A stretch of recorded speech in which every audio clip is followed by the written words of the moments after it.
She stole people's beauty, but you won't believe what happened next.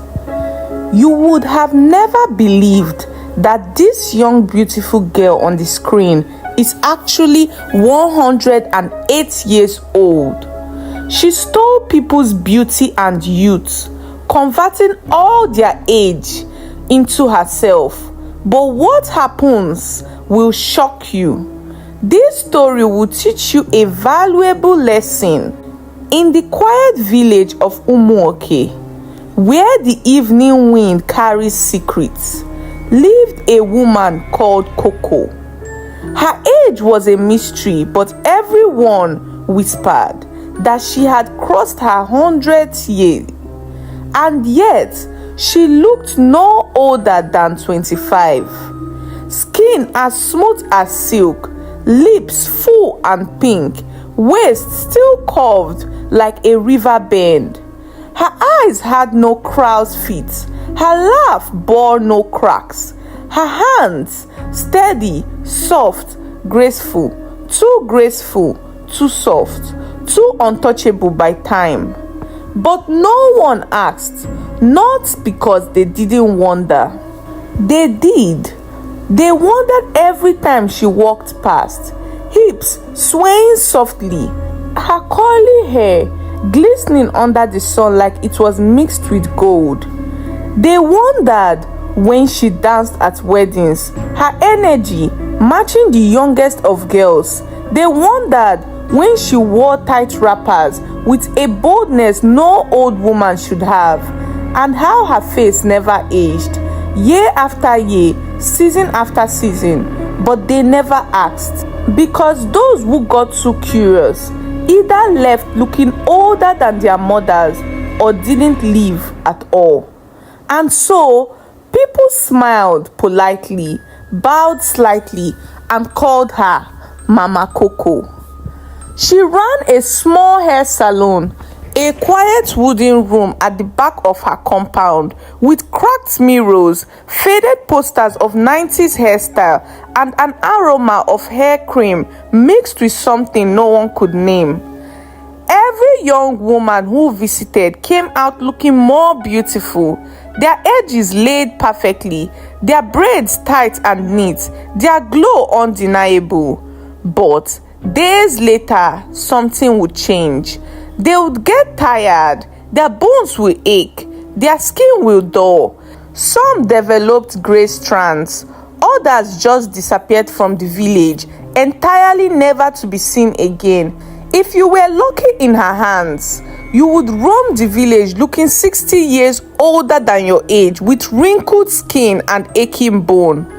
And the unlucky ones in her hands were just rendered dead, as all their energy and life source youth were sucked out of them with no mercy. People whispered, but only when the wind was loud enough to carry their voice far away from Coco's wall. What the villagers didn't know, what they didn't dare to believe, was that Coco wasn't using beauty secrets or special screams. She was draining their youth. The source of her power was hair. Coco had long discovered that a woman's strength, her essence, her bloom, it lived in her hair, especially when it was alive, thick, curly, full of dreams. And with her fingers, soft, gentle, and deceptive, she would take it. Each braid she wove was a silent ritual, each cornrow a slow siphoning, each twist a trap. Over the years, she had harvested life from dozens of women. Her most powerful harvest, her own daughter Nnenna. Nnenna had grown to be more radiant than even Coco in her youth. A soft smile, laughter like wind shims, hair so full it looked like the sky could rest in it. But Coco was scared. She was losing her glow. Her charm had started to fade. She could see the faint lines near her eyes, the shadow of age creeping in. And so, one rainy night, while Nnenna was asleep, Coco braided her hair. By morning, Nnenna had aged 40 years. Her skin sagged, her teeth loosened. She died by sunset. Coco wept at her grave, but not from grief, from guilt and fear. She knew she would never stop. Her granddaughter Chisom was next. That one ran. She had caught on too fast, felt the ache in her bones after a simple hairstyle, washed her hands, wrinkled in the mirror. She screamed into the streets, her voice cracking. "She's a thief. She stole my youth. Look what she did to me." Her face aged beyond belief, terrified the villagers. But even then, no one dared to accuse Mama Coco. Chisom was sent away in silence. Then came Ada, 17 years old. A glow to her skin, like sunlight, kissed it directly. Hair so thick and full, it seemed a breeze could lift it like a crown. Her smile could light a dark room. Her laughter could heal wounds. Ada wasn't like the other girls.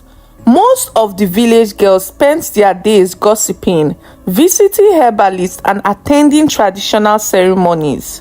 But Ada was different. She loved books. She read old stories about places beyond the hills and rivers of Umuoke. She believed in dreams that stretched farther than the nearest market square. Ada even ran a small library at the edge of the village. A dusty little room filled with tattered novels, worn-out Bibles, and donated school books. Children would gather there after chores, sitting cross-legged, while Ada read to them about distant cities with glass towers and bright lights. Most importantly, Ada was a Christian. In a village where ancestral worship and herbal rites ruled the hearts of many, Ada clung tightly to her faith. She read her Bible under the stars. She whispered prayers before sleeping. She wore a tiny cross on a chain around her neck, and Coco watched her. From the first moment she saw Ada dancing at the harvest festival, laughing, her hair bouncing in the sunlight, Coco knew this girl was different, full of life, full of dreams, full of the exact kind of energy Coco could feed on for decades. But Ada was cautious. Her mother, Mama Ifeoma, had warned her, "Not everyone that smiles at you wishes you well," she said, pressing a protective hand on Ada's head. "There are ancient things in this world, child. Some things only God can save you from. Be careful whose hands touches your hair." And Ada listened at first. One evening, Ada and her best friend Amara sat under the old almond tree outside the library. Their conversation soft in the fading light. "You know Mama Coco can make your hair look like a queen," Amara said, twirling a strand of her own newly braided hair. "You could come with me next week. Everyone is going." Ada frowned, closing her Bible gently. "I don't know. Mama says I shouldn't let just anyone touch my head. Besides, I feel strange about all these herbal things." Amara laughed. "You're too uptight. It's just hair. Besides, Mama Coco is sweet. Everyone loves her." Ada smiled faintly but said nothing. Deep down, a little unease pricked her heart like a thorn. Coco was patient. She didn't rush. Instead, she began a slow dance of kindness. She would pass Ada small gifts, ripe mangoes, sweet yams from her farm. She would greet her loudly in the market, praising her beauty, blessing her loudly for all to hear. She would come to the library with little children in tow, pretending to encourage learning. She became the doting Auntie Coco everyone trusted, and slowly, Ada's guards fell. Maybe Mama Coco wasn't so bad. Maybe she was just misunderstood. Maybe the stories were just fear passed down like old superstitions. Finally, one warm afternoon when Ada's mother was away visiting her sister in the next town, Coco struck. Amara had just gotten her hair done, fine cornrows, sleek and perfect. "You have to come, Ada," she gushed. "She's so gentle and so fast. Come now. She said she has a free slot this evening." Ada hesitated. She glanced at her Bible lying on the shelf. She heard her mother's voice whispering, warning her in her head. But Amara was already tugging her hand, laughing. And Ada, young and curious, full of that dangerous yearning to belong, she followed. The beads at the entrance of Mama Coco's salon clinked softly as Ada stepped inside. The room was dim, the air thick with the sweet, heavy scent of melting hair cream and something else, something metallic and old. The cracked mirror on the wall caught her reflection. Wide eyes, nervous smiles, hair tumbling down her back in wild curls. Coco turned from behind the corner and smiled. A slow, almost too smooth smile. "Oh," she said, voice like silk, "you finally came." Ada nodded shyly. "Just something simple, please. Neat braids." "Of course, my child." Coco called. "Come, sit." A simple candle flickered beside the mirror, its flame swaying in an unseen breeze. Coco's fingers twitched with excitement. She could feel it already, the pulse of life under Ada's scalp.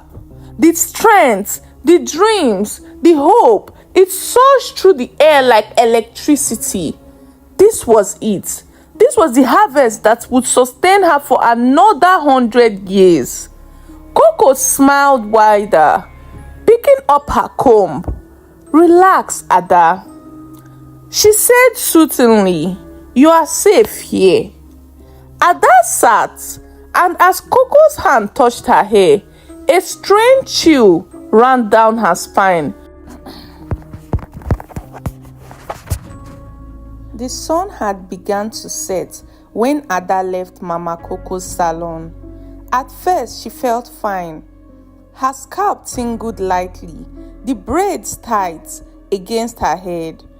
Mama Coco had tied colorful beads at the end, and they clinked softly with every step Ada took. She smiled faintly to herself, feeling beautiful, feeling grown. But as she crossed the village square, something shifted. It started with a dull ache at her back. Then her knees trembled slightly, so slight she thought it was nothing. By the time she reached the first fork in the dusty road home, her chest felt heavy. Her arms, which had once moved with easy grace, now swung stiffly at her sides. Ada stopped walking. The world tilted for a moment. She pressed a hand on her forehead. It was burning hot. Confused, she stumbled forward, heart pounding. Back at Mama Coco's compound inside the dim salon, Coco sat hunched over a blackened clay pot. Inside the pot lay a single strand of Ada's hair, carefully coiled. Around it, Coco had poured oils and herbs no one in the village dared to name. She whispered under her breath, voice dry and cracked like old leaves. "Yes, spirit of youth. Yes, spirit of bloom. Drink and feed. Take her light. Take her years. Seal them into mine." The pot hissed, smoke curling up like phantom fingers. Coco's body shivered violently, and then her skin stretched smooth again. Her eyes, once clouded with rage, Her eyes, once clouded with age, shone bright and young. Her lips plumped, her hands steadied. She laughed a sharp, wicked sound. She had done it. Ada's youth was hers. Ada staggered into her house, barely managing to push the door open before collapsing onto the floor. Her bones felt too heavy for her skin. Her hair, which had been full and soft, now felt dry, brittle at the touch. Her once bright skin seemed to lose its glow by the second, as if an invisible hand was wiping away all the beauty she had carried. Tears welled up in her eyes. "Mommy," she whispered hoarsely, but there was no answer. Her mother was still away. Panic set in. She crawled towards the table where her Bible sat, but her fingers trembled so badly she couldn't grip it. "I should have listened," she sobbed. "Oh God, I should have listened." Desperate, she pulled herself to her feet, swaying like a newborn lamb. Maybe Amara could help. Maybe Amara would know what to do. She didn't even finish the thought before dragging herself out the door. Amara's house was just 2 compounds away. Ada stumbled there, nearly falling twice. Villagers she passed barely recognizing her.